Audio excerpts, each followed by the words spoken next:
I'm Rafael Vignoli. I'm the master planner for the new project for the redevelopment of the Battersea Power Station site. The most important object of the site is, of course, the power station, which remains the central focus of the plan.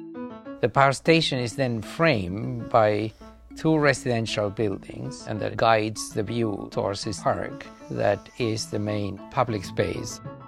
To the south of the station, we're creating a hotel and an office block and two residential blocks. The access to the site then from the south is achieved through three main avenues.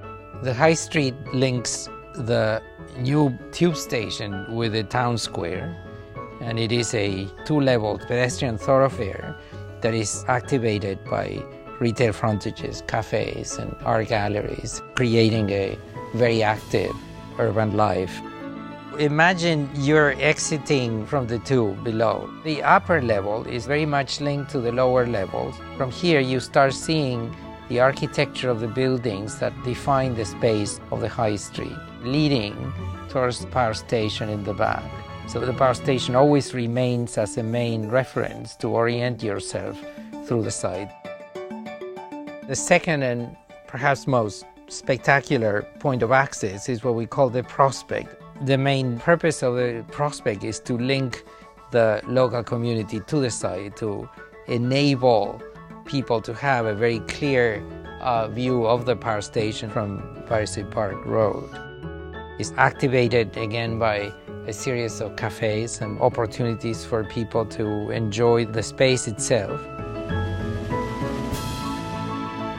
It's lined by trees, highlighted by this reflecting pool that drips down into the public space to maximize the presence of the building in the whole experience of walking through the site.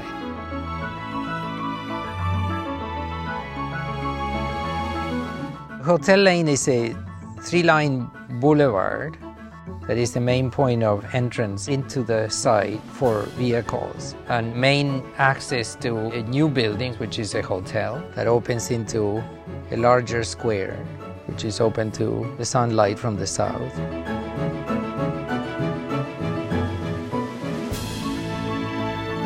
The park will become a leisure destination for visitors.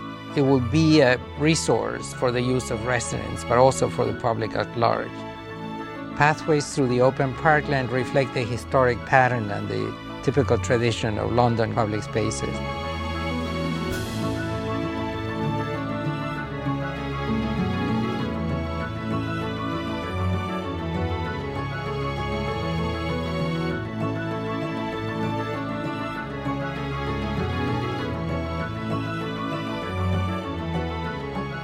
All of these public spaces lead you to the experience of re-encountering the power station, renovated again into a very important attraction.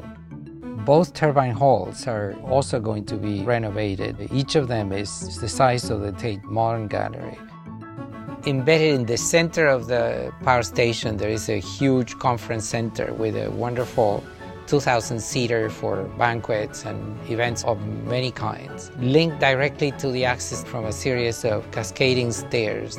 At the top of the building, there's 6 floors of office space, punctuated by a series of atriums that bring natural light to the spaces. The important story behind this is that the power station returns to its original function. It will become again a power station, producing carbon-neutral energy, venting water vapor through the original stacks.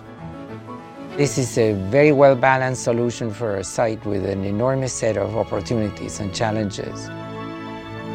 It will revitalize the view of the power station to create a new destination for London.